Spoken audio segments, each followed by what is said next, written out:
Hi everyone, அஜ்மன்ல புதுசா day to day open பண்ணிருக்காங்கன்னு பார்க்க போயிருந்தோம். ஃபியூ மந்த்ஸ் பேக் தான் ஓபன் பண்ணியிருந்தாங்க. ஷாப்பிங் மால் மாதிரி 4 ஃப்ளோர்ஸ் இருந்தது. ஒவ்வொரு ஃப்ளோரும் அவ்வளோ பெருசா இருந்தது. ஒரே நாள்ல நம்ம கண்டிப்பா போக முடியாது. ஃபர்ஸ்ட் 2 ஃப்ளோர் தான் நான் விசிட் பண்ணேன். நெக்ஸ்ட் 2 ஃப்ளோருக்கு நான் இன்னொரு நாள் தான் வந்திருந்தேன். சூப்பரா இருந்ததுங்க. ஹியூஜ் கலெக்ஷன்ஸ் வச்சிருக்காங்க. Groceries, electronics, plants, kitchen items, cosmetics, ட்ரெஸ்ஸஸ்னு நிறைய இருக்கு. அவ்வளோ குவாலிட்டியா ரீசனபிள் பிரைஸ்ல இருந்தது. மோஸ்ட்லி நான் வந்து டே டு டேல பெருசா வந்து ட்ரெஸ்ஸஸ் எல்லாம் எடுக்க மாட்டேன். பட் இந்த டைம் வந்து நான் ட்ரெஸ்ஸஸ் எல்லாம் கூட எடுத்தேன். ரொம்ப நல்ல குவாலிட்டியா இருந்தது. கிச்சன் ஐட்டம் கேட்கவே வேணாம். அவ்வளோ கிளாஸ்வேர் ஐட்டம்ஸ் ரொம்ப ரொம்ப ரொம்ப சூப்பரா இருந்தது.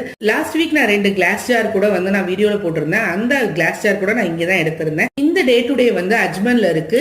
இந்த பிளேஸோட exact address and location map எல்லாமே நான் டிஸ்கிரிப்ஷன்லயும் கொடுக்குறேன். என்னோட கமெண்ட்லயும் பின் பண்றேன். செக் அவுட் பண்ணி பாருங்க. நல்ல பெரிய கார் பார்க்கிங் ஃபெசிலிட்டிஸ் கூட இருக்கு. இந்த மாதிரி வீடியோஸ் பார்க்கணும் அப்படின்னா என்னோட பேஜை ஃபாலோ பண்ணிக்கோங்க. தேங்க்ஸ் ஃபார் வாட்சிங்.